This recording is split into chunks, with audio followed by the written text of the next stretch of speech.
So I use this every time with every woman. I either use it early on or use it later on when it's sort of time to get intimate, to sort of isolate and have a deep connection.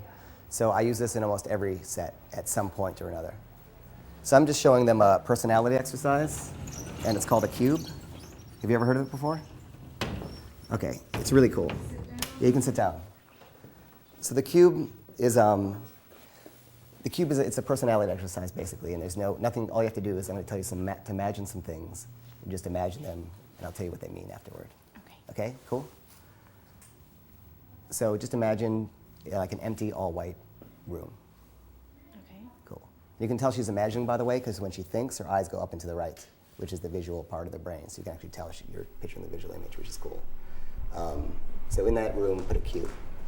Okay. See the cube? Mm-hmm. Is it white as well? What's that? Is it white? Whatever you want it to be. Okay. You're on your own. Is it big or is it small? It's big. Cool. And are you facing, is it on the ground or is it floating? It's on the ground. It's on the ground. And are you facing a flat side or a corner? It's in the middle of the room. But are you facing a flat side of the cube or a corner of the cube? I'm sorry. I'm facing a corner. Cool. And is it transparent? Can you see through it or is it solid? It's solid. Any particular color or design? It's white, like the room. Right, like the room. Cool. All right, add to this picture now a ladder. Okay. See the ladder? Mm-hmm. Is it, where's the ladder in the room? It is on the left-hand side on the wall. So it's against the wall, not against the cube. Okay. Against the wall. Is it high or is it low? How tall is it? It's high. Really high. And if you wanted to climb it, easy or hard? Easy. Yeah. Easy. Be careful with ladders. That's all. Okay, cool. That actually tells me a lot. Okay. What's next? Oh yeah, picture some flowers. Okay. See the flowers? Mm-hmm. You see a few or a lot? A lot.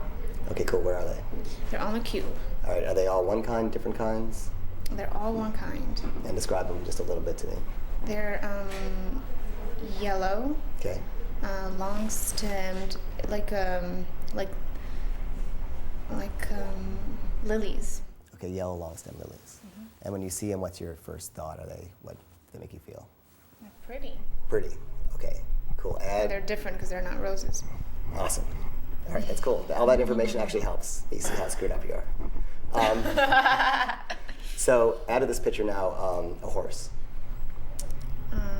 Okay. See the horse? Mm-hmm. Where is it? It's right by the cube, And looking at the flowers. Just looking at the flowers. Cool. And what's it doing? Just wagging its tail. It's just wagging its tail, just chilling. Mm-hmm. All right, and if you wanted to give me 3 words that describe the personality of this horse, what would they be? He's calm. He's comfortable. And he's aware of his surroundings, but he's at the same time just hanging out, being a horse. Cool. All right. Last thing. Add to the picture a storm. Okay. See the storm? Mm-hmm. Is it violent or gentle? It is. It's outside of the room. You can see it through the window. Right. So you can't. But it's quiet in the room, so you can't really hear it. Okay. Okay. And is it fucking shit up or is it just chilling? It's no, it's not. It's not fucking shit up. It's just There. yeah. It's a quiet storm. All right, cool. Like the radio station. Yes. Do you want to know what all this Like the means? song. Yeah. Okay, I just made it up. It's just a joke. Are you mad? You can go outside now. Okay. So that's the cube got. No, I'm kidding. It actually means something. Okay. But I will add in that joke, though. So it's really cool. I love those personality games where, like, you're running in the forest and this and that. Okay. But to me, this is the only one that's really accurate a lot of the time. It's the only one I like that is true for some reason. Okay. There's a book you can get called The Cube, but I did it, and just through field experiments, I changed it around a little bit, and I actually feel this version is better. So this is the version I'm going to go with. The cube is your self-image. It's how you see yourself. Okay. So even though you're sort of shy with like kind of closed-in body language, you have a very healthy ego. Is that what it means? No, yeah, no, seriously. The people with a small cube are very insecure. And sometimes that like guy strutting around the club who just looks like he's so full of himself, he might have a small cube because that strutting is just a sign of his insecurity. Okay. So you, even though you're kind of like have very kind of withdrawn, drawn in body language, inside you think you're the shit. And that's not wrong. I think that's healthy. Okay. So you have a big cube. It's on the ground. It's interesting because creative people Very creative people have floating cubes. People on the ground are practical day-to-day people. Okay. But here's the saving grace, which is you're facing a corner of the cube. So people who's facing the flat side of the cube, that's sort of average. The corner is like the visionary cube. Okay. So you've got a good combination of the day-to-day, practical things. You can get to places on time, except here today. But that was my fault. I called you late. That was my fault. So you can get to places on time. You can show up. You're a schedule person. But at the same time, you have kind of ethereal, visionary, artistic quality to you at the same time. So it's a cool balance. People whose cubes are see-through, their heart's on their sleeve. You can tell everything you need to know about them right away. Okay. People whose are solid like yours are a little harder to get. You're a little bit more protective. Someone has to get to know you pretty well to find out what's really there. But at the same time, it's white, so you have a certain openness. It's almost white like a reflective openness. You reflect the other person you're talking to. You're very good like that. So it's like a little slippery. They think they're knowing you, but they don't really know you. That's true. Yeah. Wow. The cube is awesome. Yeah. It's true. So here's the ladder. Now what's interesting is most people, when they do the ladder, it's up against the cube, because the ladder is your ambitions in life. Okay. So normally it's about part of your personality and part of who you are. You're like ladders over there, off on the side of the room. Okay. So in a way that's a healthy thing, because in LA, everyone thinks that what they do is who they are. They're always being an actor or a director or a singer. At least you have some separation with your identity from what you do, which is nice. You have really, really big ambitions. That's why your ladder goes up so high, right? Mm-hmm. And you feel you can accomplish it. You said it was easy to climb, but you have some doubts. Right. You're like, you got to be aware of ladders. Right. So inside, that tells me like some real conflict with your ambition, because not only is it away from your person, you've also been told to be aware of it.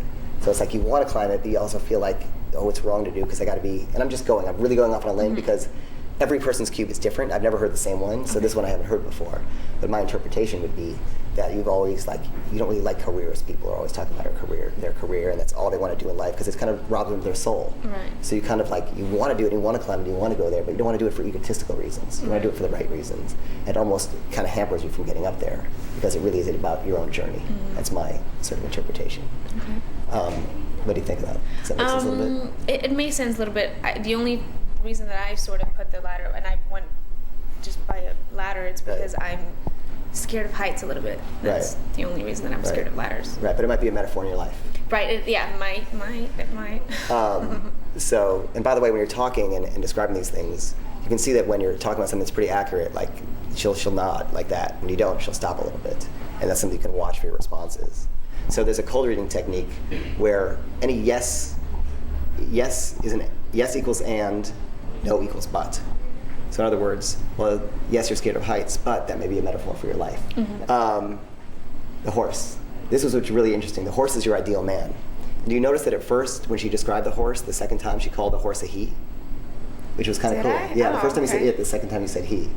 And so your ideal man, it's not necessarily anyone you've been with before or your type, it's your subconscious's ideal. That's why once you hear the cube, you can never do it again because now you know what all the images mean. So the horse is your ideal man. So you want, it's nice, it's healthy because the man is looking at the cube. You want someone who focuses their attention on you. And you don't want someone who's needy, you want someone who's stable. They're strong, they're calm, they're aware of their surroundings, but they're just chilling. Right. You want someone who's really easy to be with and to chill with, and who kind of going to look at you and be a life partner. And I don't know the kind of people you dated before, the kind of people you think you want, but what your subconscious ideal is this guy who can just roll and he can hang and he is calm and Sounds he's chill about right. and strong. That's cool, isn't it? Other people, one person was an actress who I did it with once, and her horse was tied to her ladder. So I'm like, well, that tells me what you're looking for. You want someone who can get you up that ladder. Oh, that's great. And a friend of mine's girlfriend once, she said she'd never been in love before. And so I'm like, okay, we got to do your cube. And we did it, and her horse was a unicorn. And I'm like, see, you're looking for something that doesn't exist. The childhood fantasy. Isn't that sad? But yours is good. Yours is really healthy. And your storm is good too. Your storm is the problems in your life and how they affect you. And so you won't see your problems like from a distance. You're like, I'm outside the window looking at the storm. So you're able to, and I don't know this, but I'm going off the cube, you're able to, if you have a problem, detach yourself and see it from a distance and figure out what needs to be done to solve it. Yep. And some people get super dramatic and there's a problem and it just fucks up their whole life and they're totally neurotic, even if it's a little thing. Like they forgot to pay their gas bill that week. They're gonna start screaming at their boyfriend, it's gonna fuck up their life. They have violent storms that fuck shit up. Your storm is gentle, and you're watching it from the outside, and you're figuring out how to deal with it through the window so you can step back from yourself and take a look at your life, which is cool and healthy. Okay. So that's your cube. That's cool. Yeah, isn't it cool? And on 1 to 10, what do you rate the accuracy? Maybe like an 8. Yeah, certain things, but 8, 9. 8, 9, cool. Yeah. All right.